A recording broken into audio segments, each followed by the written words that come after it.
Hi team, good to see you again. In this video, I'm going to share with you a process that is so close to our hearts in Relab, which is the pre-discovery process.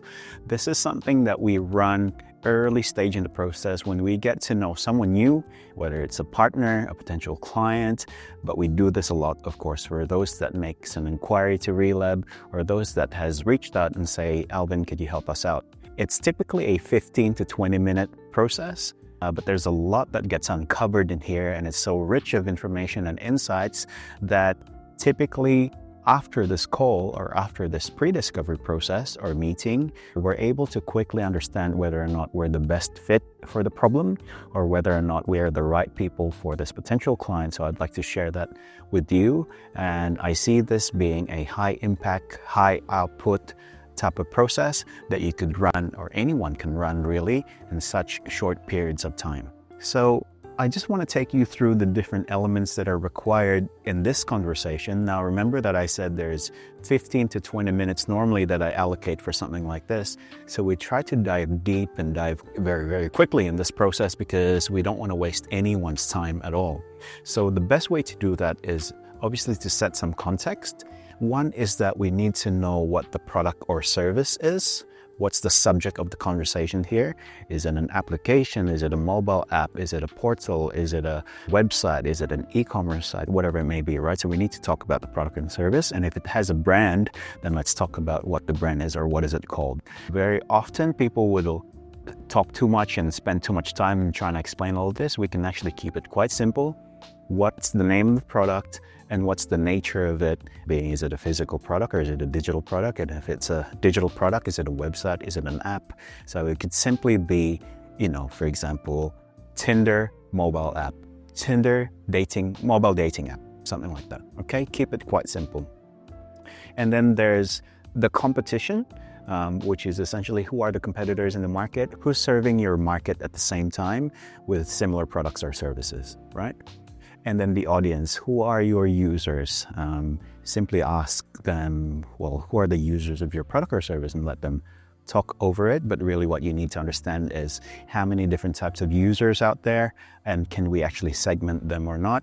But remember, this is a pre-discovery meeting, so you're not trying to solve anything. You're just trying to get an understanding as to what the founder, if this was a startup, what the founder thinks, or what the CEO thinks if this was a company, or what that head of digital is thinking when it comes to their audience. Okay, so competition, audience, product and service. Now the other important thing is, this is the end. It's almost like there are different ways of how you could frame this question, but really it's understanding what success looks like. So what are your top desired outcomes? What's a successful outcome for you, right? That's important because that's the only way we can work backwards effectively during this process. And the other question that is important, that is related to your top desired outcomes or what success looks like, is really what are the blockers, what are the challenges that you're facing right now that is preventing you to be able to move to that goal or to that top desired outcome. So that's an important question to ask. I normally like to start with essentially understanding their best case scenario of a desired outcome first, which is what the success look like. And then after that, ask them the question about, well, what challenges do you have right now to get there, right? The other thing that I like to do is maybe help them with some time frame. So what are your top desired outcomes? Well, I would like to increase conversion by X percentage. By when? Is that a 2 years thing, or is that like 3 to 6 months, right? And then that helps them think a little bit further and ground themselves into reality, okay? So those are the most important elements, and all you need in a pre-discovery meeting is really that. This works internally, this works externally. Internally meaning if I am a product manager working for a particular company and I'm running a project or I'm responsible for a project, in the initiation of the project, I can start the meeting with questions such as this to my stakeholders, my team members, and align this from the get-go. To that point, other important components to take note is who are the stakeholders of this project? So internal meaning people within my team, external meaning or other stakeholders might be agencies that are involved or other experts that are involved? Is there a board member or an advisor that's involved that is out of our day-to-day internal team? So it's important to note that and maybe note down what their roles are as well. Okay, that is essentially it.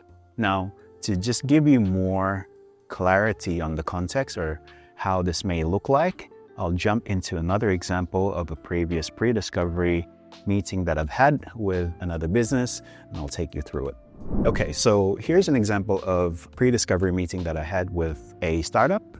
The way I would have run this, as far as I remember, I always do it this way anyway, is I start with, okay, what's your product or service here? Okay, so we find out that it is an online employment platform with 3 core offers, one being an online community, job board, bespoke recruitment service. So that's 3 different key features that they currently have. In whether it's a current thing or it's a desired thing, doesn't really matter. But they basically informed me that they have this platform with these 3 killer features. So that itself is enough for me. And then we start the conversation by asking who the competitors are. And then they'll say, oh, in the current market, there are these people. Seek, Indeed does the same thing. There's Voyage. But other than platforms, there are other recruitment agencies as well who we see as a competitor, maybe not as direct, but they are definitely serving the same market, and then so on and so forth, right?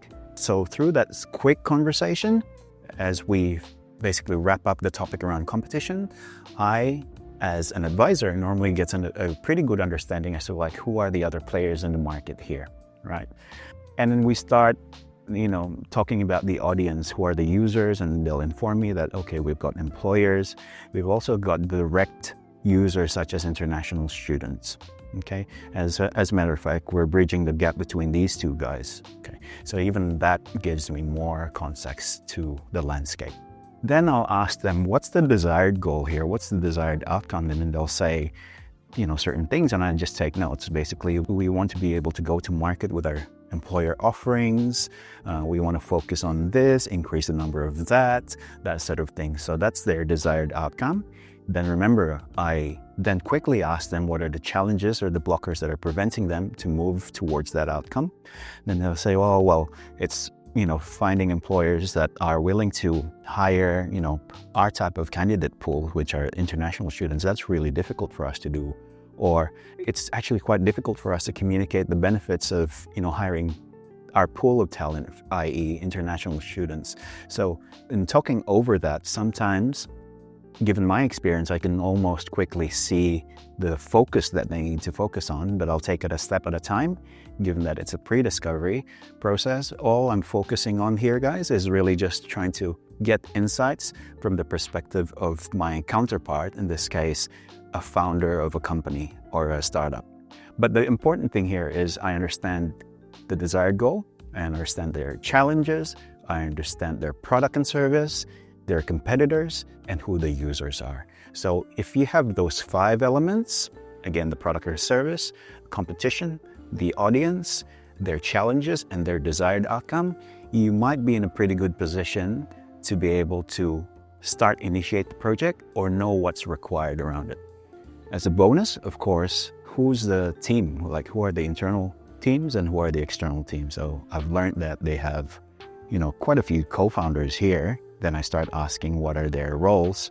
Then we know that there are people there are individuals that are focused on marketing, community, events, partnerships, so on and so forth. At least I know what their areas of focus or expertise are, and I know who else are involved in the business, and that they have a support from an external marketing agency. Because quickly, I can also understand the gaps that are missing here. For example, well, who are your tech providers? Do you have any IT specialist or whatever it may be? And who can support you on, let's say, certain other areas of the business? I could also see that, all right? But once you have that, then normally you could figure out whether or not you're the right person or you have the right resources or team members or basically ecosystem to be able to help them achieve that desired goal from their state right now. So that meeting right there, if you could run that within half an hour, that would have been so rich. And if it's documented properly, you could go back and rethink about the next steps from there. As a bonus, I'll give you a few questions that are worth asking on top of that conversation that we went through there. The first one being this. So this can work with any project or business. If you can achieve what your desired outcome is, then what impact will it bring to your business, right? So that's a good question that makes people think. You could also think about, or basically have conversations around how urgent is the solution. Because if you have a 2-year goal and you have a 3 to 6 months goal, then it really defines what urgency means and how we may be able to attack it from there. Another question is, of course, around budget. How much would you invest on a solution? Do you currently have a website or URL? That's just for us to understand whether or not they have a current state. Who do you see as direct competitors? So off the back of the conversation around who the competitions are, it's important to further ask them as well. But out of all of these, let's say out of this 5 different competitors that you've mentioned, who are the actual direct ones, like serving your actual niche? If there's something like that, then it's worth finding out. Who do you see as inspiration is also a good question, because it prompts them to basically tell you who do they look up to, or what inspired them, or who inspired them. They might be serving a different niche or in industry or vertical, but they might say, oh, we want to be like, people use us a lot, but we want to be the Uber Eats of this, we want to be the DoorDash of that, we want to be the eBay of this, that sort of thing. But getting insights from them about who they look up to, or what they were inspired by, is actually a good conversation too. And one last thing is really just to give it an open forum for them to say anything that they want to say to you. So questions like, is there anything else that you'd like me to know? Is there anything else that was missing? Is there anything else that you would like to say to me? That sort of thing is always good as well. Okay, so hopefully if you cover all of that, you'd be able to run a high impact pre-discovery meeting, project initiation meeting, whatever you want to call it, but do it in a more meaningful way, and where you leave the meeting and everyone leaving the meeting with a much more richer insights as to like the purpose of this project and what's involved in the project. Okay, hopefully that's helpful. Now, by the way, I run these meetings all the time, and there are direct link meetings to my pre-discovery. If you want to have a chat with me or talk to me about your project, or maybe get some insights and direction from me in terms of how I might be able to help you tackle your project, you'll find a link down below to my 15-minute pre-discovery call. Feel free to jump in and book a time with me if you can find one. All right, see you guys.